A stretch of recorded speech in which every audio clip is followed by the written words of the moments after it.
Well, welcome to the coffee break with Kelly and Bill. Yeah. And there's Kelly. Kelly's back. She's back on a brand new track. That's right. And with us today, we have Charles Kallas. He's the Republican candidate for State Senate District 1. Welcome to the show. Thank you. And we're going to get back to you here shortly, but we've got some things we're going to talk about. One's very popular, the weather. All right. We like to be cold, Yes. right, Charlie? Okay, so why don't we let you tell us about yourself, where you grew up, where you were born, are you married, how many kids you have, the usual stuff. Gotcha. Blah, blah, blah, blah. I am Charles Kallas. I am the candidate for State Senate District 1. I'm a lifelong resident of Hammond. My dad owned Dunright Dry Cleaners for 10 years, starting in 1998. Closed in 2008 during the recession. I am married. I have married my high school sweetheart, Kelly. We have 2 children, Charles II, who just turned 4 2 weeks ago, and Theo, who will turn 1 year September 28th this year. So right now he's about 7 months, but great children. And then I'm also a member of the Hammond Republican Party. I happen to be the chairman. And, I was in the Army for 8 years, served in Afghanistan from 2010 to 2011. Thank you very much for that. Veterans. Appreciate that. Got out to sergeant. So. Good for you. Actually, there's some veteran events that we participate in Porter County Yeah, in that Porter we'll County, have to let you know definitely about. The Veterans Dinner coming up. And then I'm currently a union steelworker at ArcelorMittal Burns Harbor. Union guy. Oh, David yesterday. region. Steel mills, baby.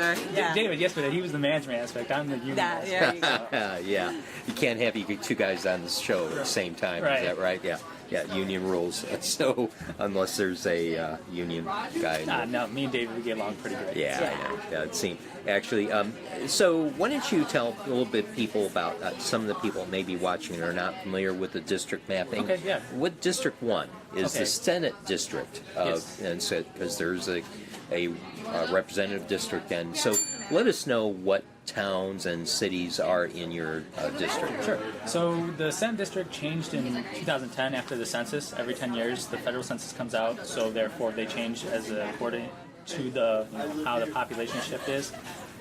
Senate District 1 changed from Whiting, East Chicago, or no, not East Chicago, North Hammond, All Hammond, South Hammond, Munster, and Highland. And then now it's South Hammond, all of Munster, all of Highland, half of Griffith from Broad West, North Dyer from 30 North, and then it zigzags into Cherville into St. John Township. So it's a little tricky, but if you go to lakecounty.in.org, they have an updated map that people can see. Okay, and I got one up on the screen, and we were trying to go over it before the show, and it is good. But yeah, so You can't quite see all of the parts, but it's Right. all that red area in there. And if you go to my website too, ckallasrun.com, you'll see an updated map as well. okay, cool. So let's get started in some of the issues. And again, I'll tell our listeners, and we've had candidates on both parties represented, except the All Libertarian. parties, not just both. Yeah, I mean, yeah, except Libertarian. We haven't had the Libertarian on yet. I think Donna Dunn's running. My understanding for state senate or state. Sure, district. but I mean on our Oh, show. yeah, I don't think we've had her on. Although I will say, and I'll tell you this, that how David Letterman. I don't know if you ever watched the late night David Letterman. He always said, if this seat is the gateway to the office you're running for. Well, I hope so. Well, since he's retired, I'm trying to claim that on our show. Yeah, there we go. So far, I'm not getting very much traction. People look at me like, yeah, okay. So. But I'm going to say it again. If you want to run for office, there's the chair. That's right. So Come talk. and we'll see how. Yeah, Well, I encourage my opponents to come talk as well. the 2020 candidates. We want to hear it. Hey, presidential candidates. You Wouldn't that be can fly into something? Gary Airport. Here's There the you chair, go. right? Exactly. So, why don't you, before we get into some of the issues, why don't you tell us a bit about why you're running for this office? And the incumbent is Marvan, right? Senator The Marvan. incumbent is Senator Moran, yes. Right. Senator Moran's been in since 1978, and a lot of people don't realize that. He was graduated from high school around there. Yeah, my parents were in high school then, Wow. and he lost once in 1994 to Sandy Dempsey in that controversial election. He reclaimed his seat back in 1998, but again, we're talking 20 years ago. So we need a new voice for our region. It becomes like this. After 4 years, you still have your base. 8 years, you slowly lose your base. 20 years, you've completely lost touch with the surrounding community. You know, if you look at, you know, his contribution reports, it's all PAC money. So as to why I got involved, it's 4 years ago, and actually to the day was my last day drilling with the United States Army. So I decided at that point I was going to get out. My first son was just born the month prior. I was like, you know what, I can do better in life, you know, than what I'm doing now. Not that I didn't enjoy my time in the military. I enjoyed it, and I learned a great deal from it. But I was like, let me do something better. So I got out, focused on family life, and then, you know, I got acclimated to that. I got acclimated to, you know, my job. So it's like, what do I do now? How do I pass the time? How do I, you know, there's that call to serve. How do I get back to, you know, serving? So political, you know, try and get my ideas out there, maybe get a base behind me and move forward from there. And, you know, I have my children look at it, and I'm doing this for them. I'm doing it for their future. You know? And I hope I can leave an impact and a legacy that they can be proud of, and maybe strive to even beat. Neat. Yeah, it's although I will tell you, I came from, my dad was a politician, and toward the end of his career, he turned to me and said, don't get into politics. And so actually two It things. can be very ugly, yeah. Two things he said. Never worked for the mill, in the mill. And I was when I came back from college, I was the only guy that didn't. He said, no, we're not going to get you to work in the mill. And then no politics. So I see that you I'm followed going You're doing against both. totally. You're just like, hey, The mill's not bad, you know. No. It's just that during the gosh. 70s, he was going. They were having the shutouts. Oh, it was bad. I mean, people were getting brutalized. Anyway, let's move on. The wheels are what built this area. So Yes, yeah. exactly. The Rust Belt. Exactly. Yeah, So this is you I always call have it to be. the buckle of the Rust Belt of the world. And you know, I brought up on yesterday's show is that we can't, no matter how it's changing, we can't ignore that. Right. The number 3 blast furnace at U.S. Steel held the world production record for years. Yep. And so we have a legacy of leading the world out of this region. And Indiana leads the entire United States in steel production right now. And Right. that has to do with inland U.S. Steel and where I work, Preston Railroads Harbor. Right. So, it's interesting that you are coming from a steel background, being a union steel worker. Yeah. So, On a Republican ticket. on a Republican It's ticket. almost unheard of, but Yeah, you know. because typically, and that's something we'll get into later, but I want to get through some of the issues first. So let's start out with some of the issues that have been burning in the minds of folks out there. School funding. And right along with that we've had some controversy in the area is referendums. The 2008, Daniels had tax caps put into place, and the legislation followed his lead, which created, a good opportunity for taxes to be stabilized in the state.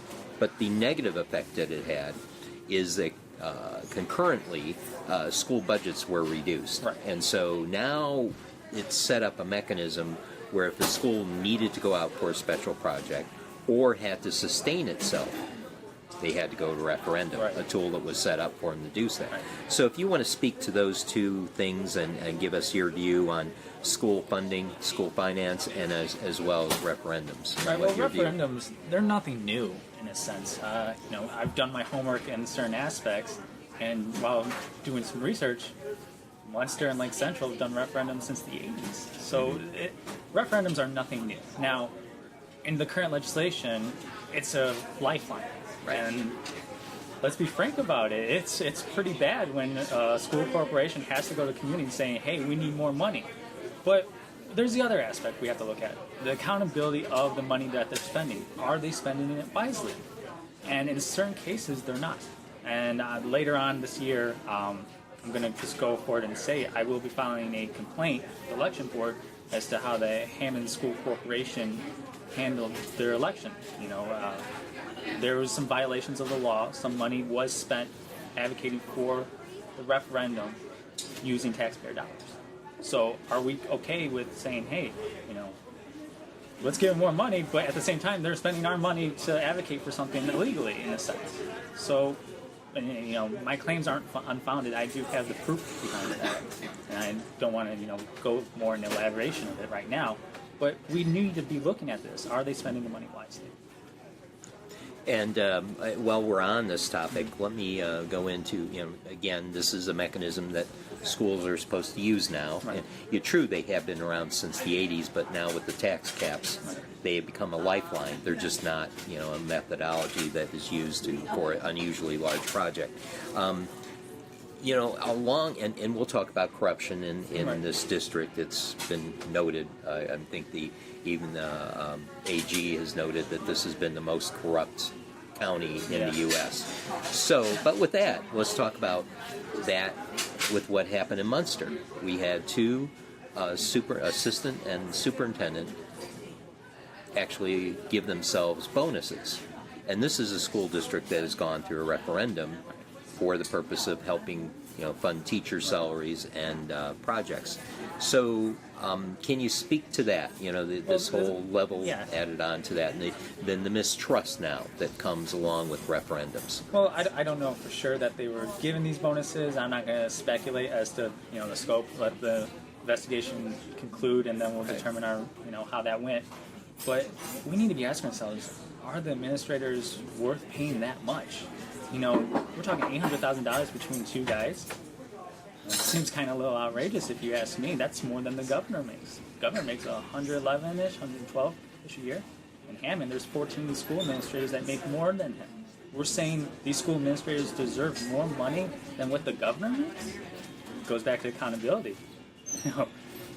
I think the governor has the biggest responsibility out of anyone in the state.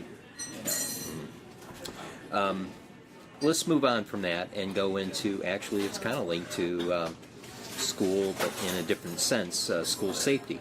We're having a special session, and, again, this is a special session that was enacted even though the governor listed as two primary things, one of them being school safety, that was put on the end of the priority list. And, I kind of had to laugh, we got to things like adopting a state insect. All these things before the governor's agenda even got addressed, and here we are in special session. So can you give us your opinion about that? First of all, why we're in special session, and also let's talk about the school safety issue. Okay, well, it doesn't help me as a Republican running for office that we have to have a special session because the Republican supermajority couldn't agree to get things done. But the one factor people aren't talking about it was a short session. Indiana has a long session and a short session. This happened to be a short session, so they didn't have the allotted time usually necessary to accommodate some of these issues. So I feel that, okay, you didn't get it done. Why do we need to, have a special session, have everyone come down, work it all out? Is it really necessary to, wait a couple more months until we have the long session and hammer it out then? I just feel that it had bad PR on both Republican and Democrat side. But we do have an adopted state insect. We do. Oh, we well, do. that's good. And again, priorities do bad PR in a sense. Bad PR. I think that was also in the works. That how it goes. Legislation gets proposed or resolutions get proposed, and something simple like that, check, and it moves up the ladder. Something harder as to school safety. You have to have debate. You have to go through committee hearings, and it's not always check. It's just due process in a sense, and I hate how it went down, but it did, and this is the situation we're left with. Now, let's talk about school safety, because, this is going to be something that's in the special session. If not, I think our governor is going to be slightly concerned if they end up at 33,000 a day. But nonetheless, I'm not going to ask you to speak to the Second Amendment, because that really is outside the realm of state legislation. Right. But what is your view of you can do as a state senator to help fund school districts that are maybe marginalized already, to make sure they have the funds to get equipment and actually security resources that some of the higher affluent districts already have? Well, a lot of people complain, especially in Hammond, about how you have all this gaming revenue coming in and none of it goes to schooling. And also on top of it, the city council has nothing to do with the school corporation. Well, where I was going to go with this is, during the referendum, instead of having the taxpayers pay for a new building and operating fund, what if you got the city to issue a bond for the creation of a new school, and then they pay, the taxpayers virtually pay through the city for it, and then the school city leases from Hammond, the city of Hammond. That way you have a partnership and you're not raising taxes in that process. Same thing, same type of partnership can apply for more money going towards schools. The township board, or town boards and city boards, or city council can give money to advocate for this without having to raise taxes or having state resources go into it. I think the city needs to play more of a crucial role with their resources, funding, or police and whatnot, security forces, to allow for better safety in school. Yeah, what do you see, if you can give us an example, because your children go to public schools, I right? have one in Head Start right now. Yeah, right. And so, in your opinion, what should we do to increase school security? And that's hard to say, because we've done enough already. And I know there's more we can do, but most schools I know in the area have a resource officer, if not two.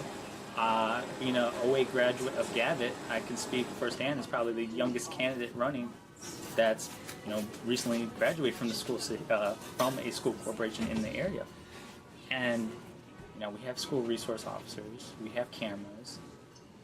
Do we want metal detectors? Do we want to be searching students? No, absolutely not. But again, this could go back to maybe the state needs to be advocating more for health screenings with students. I mean, their minds are still developing in that process, so it's easy to be persuaded one way or another with social media, internet, Twitter, you name it. Bullying and things like Yeah, that. every Those little, things every need to little be thing is a addressed. variable factor, and maybe we need to, not single a student out, but provide better resources, provide better screenings for these students that have avenues to, release their problems instead of, I'm going to go get a gun and I'm going to go do something, or I'm going to make a threat. People don't have an outlet, and the outlets that they do have, is anyone really listening? Yeah. So your view is that maybe provide funding or state legislation that Have local resources help before we get the state resources to help. I mean, the state resources, we have to accommodate for everyone. As to where the city, hey, this is an investment in our children, why wouldn't we do that? Everyone looks at schooling as the economic future. Well, you got to lead it from the local front too.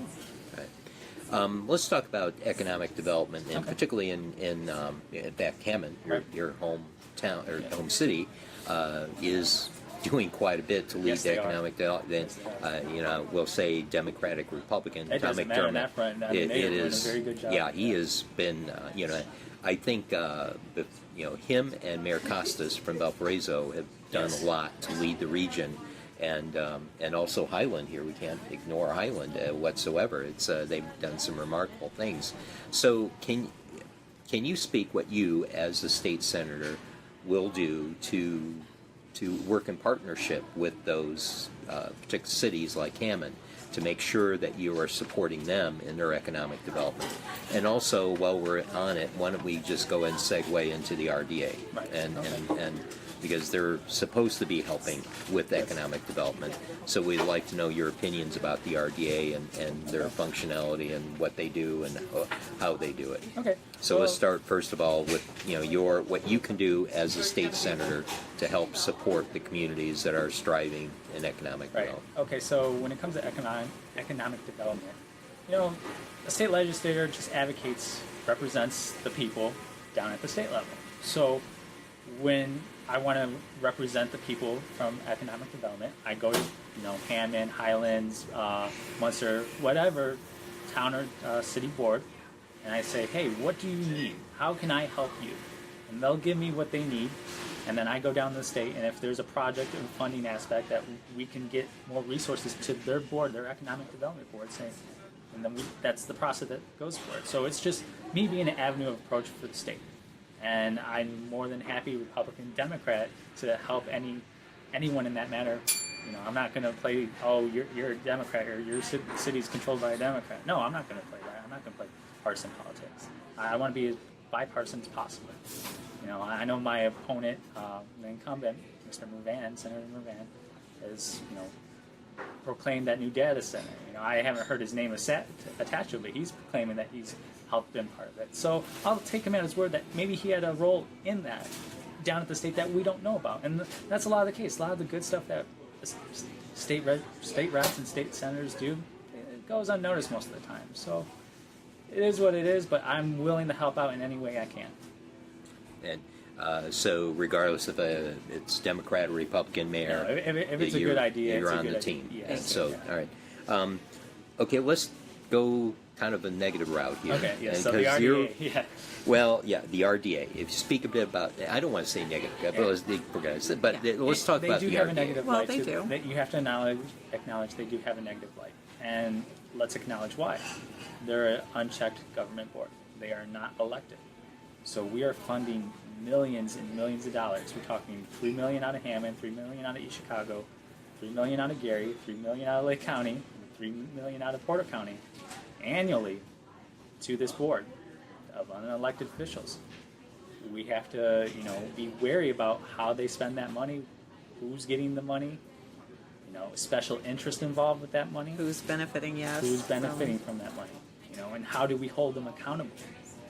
I don't know, as a candidate, how we can hold such an entity accountable right now, and that's scary, because if we allow this to continue and they grow, then what do we do? That's the problem I see going behind that. Yeah, and but let's look at some of their Okay, projects. I think the big one that was most recently accomplished was the Gary Airport. I think what they spent, I can't even remember off the top of my head how much money they spent. And I'm not, if you have a number, Yeah, I don't have a specific number, but let's put it this way. it was pretty high. Yeah, I don't think it was way beyond 2 million, but it's there was a large amount with promises Yes. that airport That there's would jobs be and whatnot. jobs and I think, and and this air I do traffic. know, there was 80, they said 86,000 promised jobs. We have not seen that. So moving forward, Maybe the parking attendants who keep parking all that stuff on the runways. Maybe they're yeah, making the some money. VWs, The yeah. VWs and the big plane. Yeah. Yeah, maybe they're making some money. Maybe those are the jobs. that is an issue we need to be concerned about. So, granted, they expanded the runway, like they said, but where's the jobs associated Right. with that? Where's the economic development associated with that? Where's all the business surrounding that? I know there's a few small industrial businesses that are still running over there, but how does that help the community as a whole? And right now, I just see them as having a bad track record. Until they can prove otherwise, maybe we need to be concerned as to what they do, and hopefully, someone could come forward and say, "Oh no, I have it all wrong." But Well, again, to speak what your role would be as a state senator right. in going down and trying to correct that situation. Okay, if so you will. when they enacted the RDA in 2007-ish, well, it started in 2005, but I think it didn't get passed until 2006, 2007. The law stated that you needed 2 consecutive counties involved with the RDA. And 2011, I believe, Porter County wanted out of the RDA. They filed that lawsuit and it got thrown out or whatever.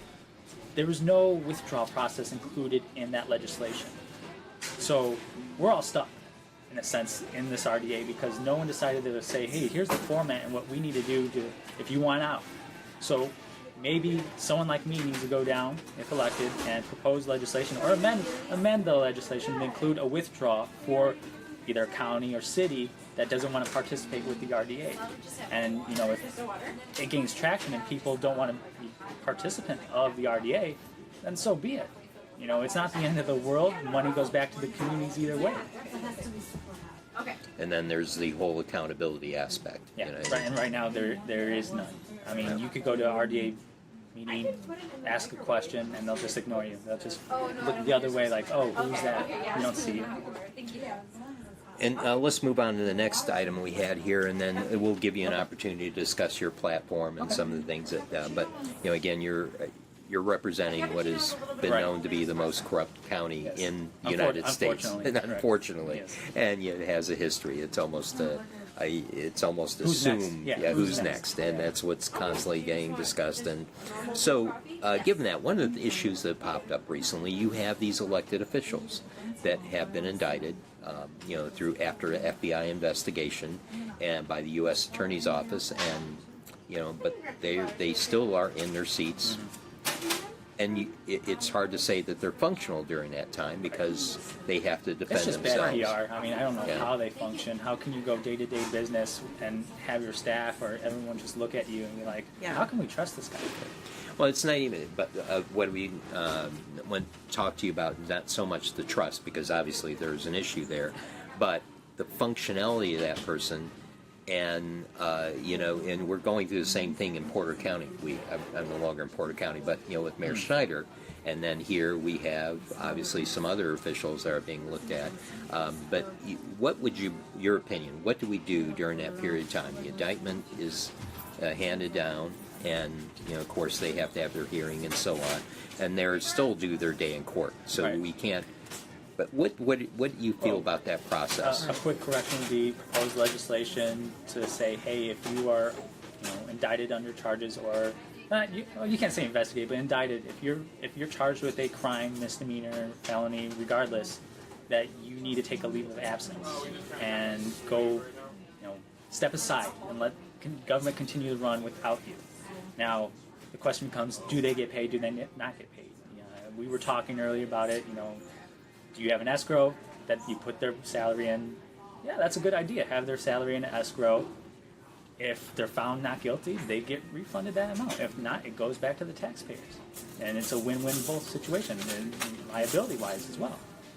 But it's just one of those tricky situations. Who's going to propose it? I will propose such legislation. It's just, is everyone so networked together that, it'll just disappear and we won't get enough votes to go for it? Is the whole state, or is the system that corrupt, just going forward? And you hate thinking about it. We have all these great ideas until you actually try to get these legislative moves passed, and so you see the hard lobbying against it, and it's like, whoa, where did they come from? And then try and figure out how they involve themselves in all this. You always have, for every movement you always have hard opposition. So any thoughts of maybe having them measured for an orange jumpsuit before they take office? No. Or No. maybe it should be posted. Yeah, have it their already has candidates your photos. number on it. Yeah. And This is waiting for you. Yeah. Yeah. So watch your step, right? I would like to think, though, 99% of all I like to think 100% is all good elected officials. But there's always that 1%, that one bad apple that ruins it for everyone. And unfortunately, maybe one day we'll get rid of that shadow of mistrust. But Yeah. I think you're always going to have that. My grandfather was a doctor, and he used to always say, just remember, there's always some doctor out there that graduated last in his class. That's just, And that's then how it someone's is. also said, to give all these people credit, is that the history of corruption is so deep and so long in Lake County that you may not be corrupt before you take office, but in some sense, some people they feel, gosh, this is the only way I can make this office run. And that's scary, but it could be reality, But there's people out there that are waiting for you to take office. Say, okay, here's what you need to do to get this, and so let's move on. Probably the biggest concern right now in this state, and it should be justifiably, and I know it is definitely in Porter County. We are leading the nation in opiate overdose deaths.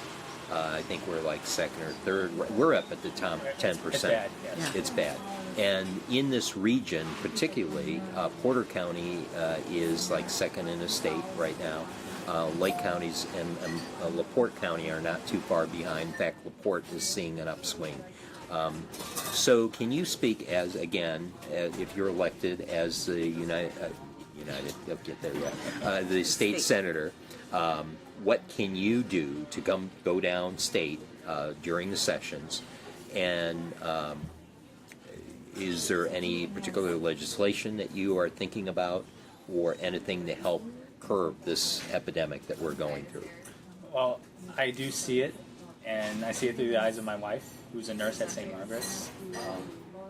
She comes home and tells me all these stories that go on, and it's hard. It's hard to listen to some of it. And I feel very, moved by what she does and how she tries to help these people, overcome.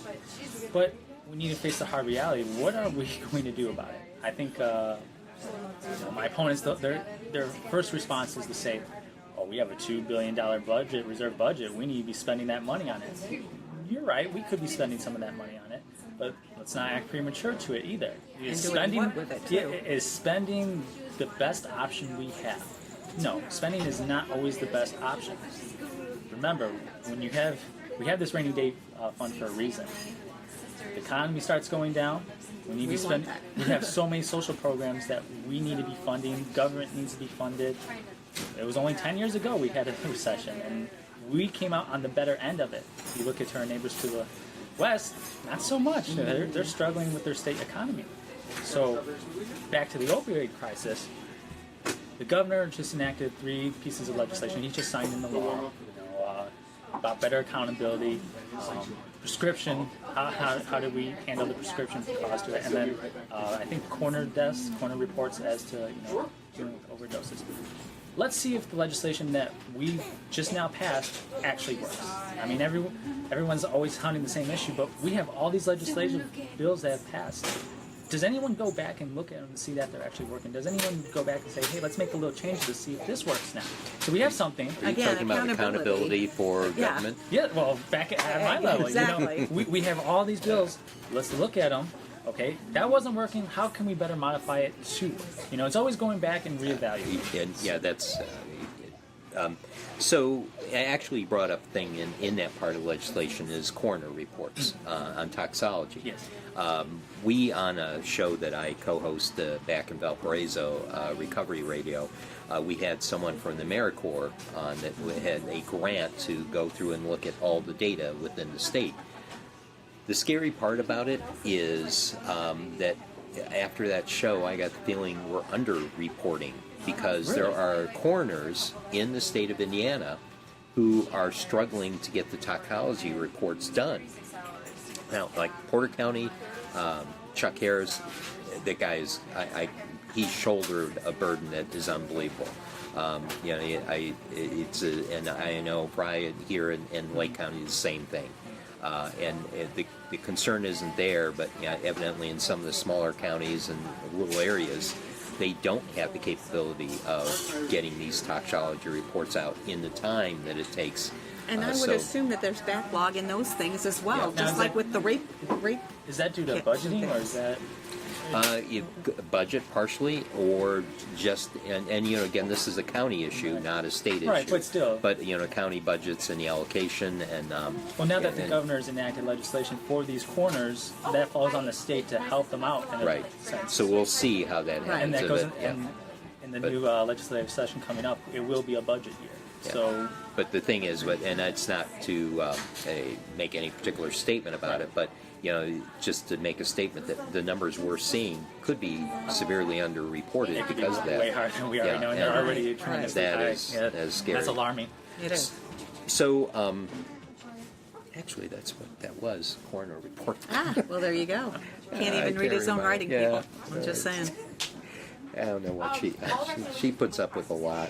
So let's talk about the controversy behind legalization of marijuana and cannabis for both medical use and for recreational use. And I think it's well known, Curtis Hill, our AG, state AG, has come out with a pretty hard line, said, no, there is no discussion. You will be prosecuted if you are using even an oil. So, which is this is a nationwide issue. Between sessions when he came out and asked the state AGs to prosecute according to the federal law that states marijuana is illegal, and any possession thereof you will be prosecuted under it. So he's asked that, but again, there's controversy because there are state AGs that disagree with the U.S. AG. So you end up with this fracture between the state. Let's put that aside. What is your opinion about here, the state of Indiana, that you will represent this district on that issue, whether it be legalization or not? Okay. Well, first of all, you mentioned Curtis Hill being against it. I think that's part of the job description he has. The law, as it currently states, Well, now aside CBD oil just changed, but as for legalization of marijuana, that is still in the negative. We cannot you cannot possess, you cannot use. So he has an obligation and a duty in that front. So I think that's where his stance was, and he was just making it more of a political front. I have great respect for the Attorney General and what he does in his office. They seem to be handling a lot. Now, as for medical use, I'm all for it. I think this past legislative session, it was hard about the veterans. They wanted medical use, especially for veterans that are coming back with PTSD. And as a veteran, I could say firsthand that yes, a lot of veterans deal with PTSD on a very personal level, and I believe medical marijuana would help them, especially with a lot of the anxiety that is dealt with that follows suit with it.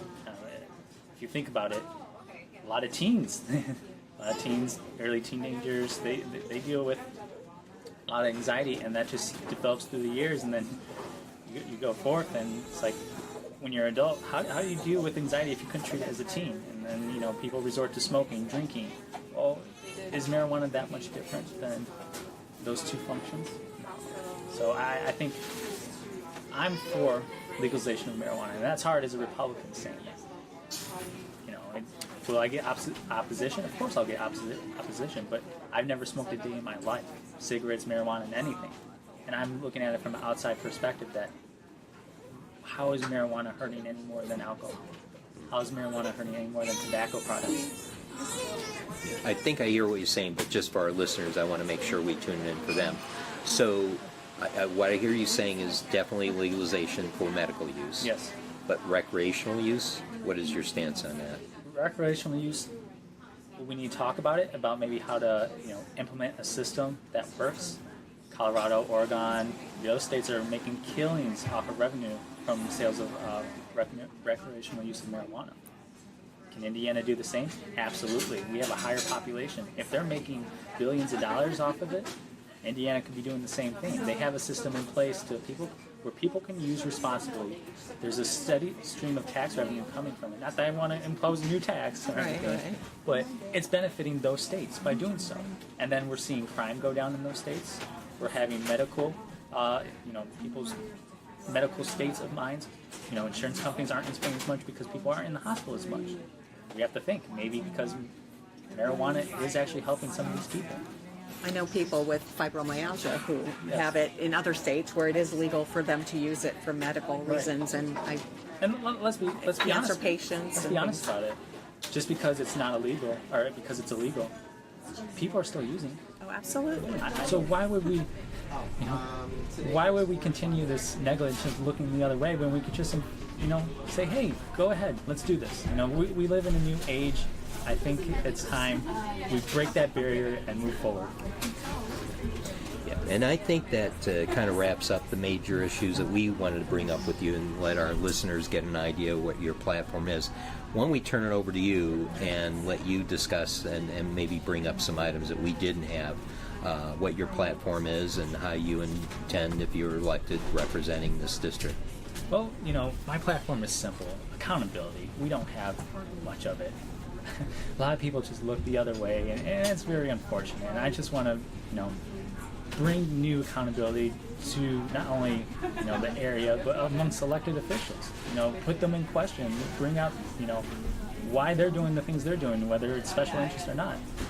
Like I was saying, my opponent, he's been in 40 years. You would think 20 years is good. 40 years? That's very admirable, but again, are you really representing our area to the best of your ability? No, you're not. You're not, and someone has to be saying that.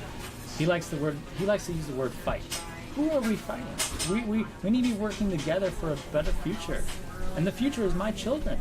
They are my motivation moving forward.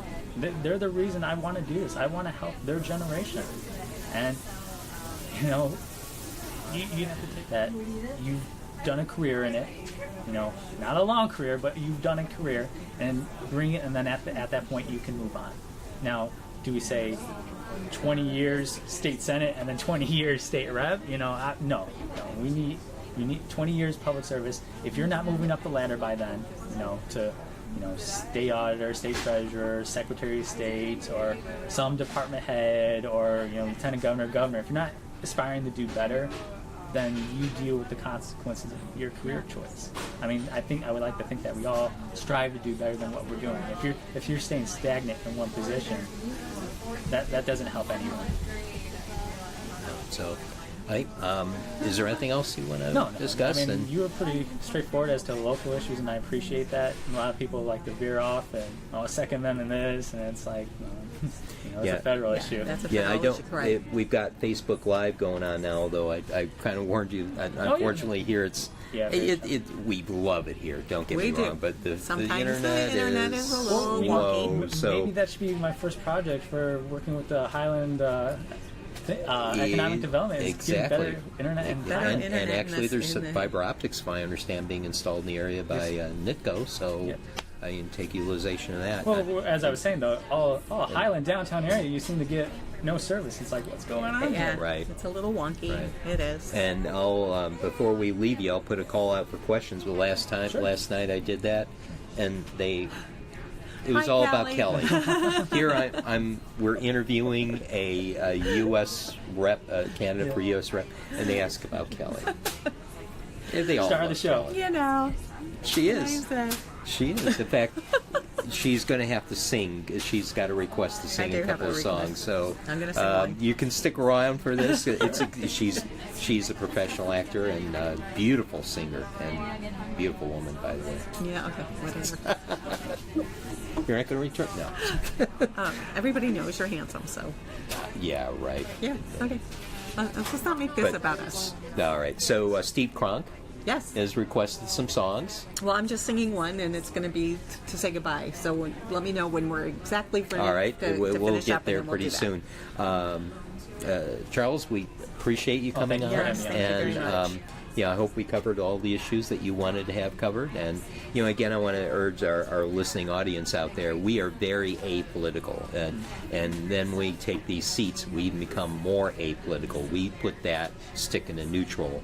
Because the important thing is to make sure that these people, the candidates that are running for this seat, get to tell you what it is they're what running it is for, that they're running what for. they believe in. And we feel that that's very important. It's not our job to criticize anyone or to try to steer them any direction, because you need to know when you get into that booth and start punching the ticket, you need to know the person you're voting for. You want to be a knowledgeable voter and know what you're voting for. That's what America's all about. I mean, and so it's very important that you be knowledgeable about who you vote for, and what ticket you're voting for, and more. It's not even so much the ticket. It's very important you look at what Charles heard, what Charles said today, and on the specific issues, and you want to tell them how to contact you. Right. I was just going to say, if anybody has questions and they want to contact you directly. Not Kelly, but Charles. How can we forget that? No, you can contact me at my website, the letter C, Kallas, Kallas, run, so ckallasrun.com. I also have a Facebook page, KallasForIndianaSenate.com, Facebook.com/Kallas for Indiana Senate, and then Twitter, ckallasrun as well. You have my contact, my email, my cell phone number on there. You can contact either phone call or text directly, and I will respond to you. Also, I don't know if people could see, I'm wearing the I voted sticker. That's right. He did So vote. I did early vote today. I like to say that early voting numbers are down. They're really down right now. So please go out and vote. It doesn't matter who you're voting for. The fact that you're voting, we live in a society where you're able to vote. Please go vote. That's right. You have a voice. It took me less than 3 minutes to go sign the paper, submit it, and cast my ballot. Yeah, and that's kind of the sad statement. I keep on hearing 17-20% voter. 18% is where I'm hearing right now.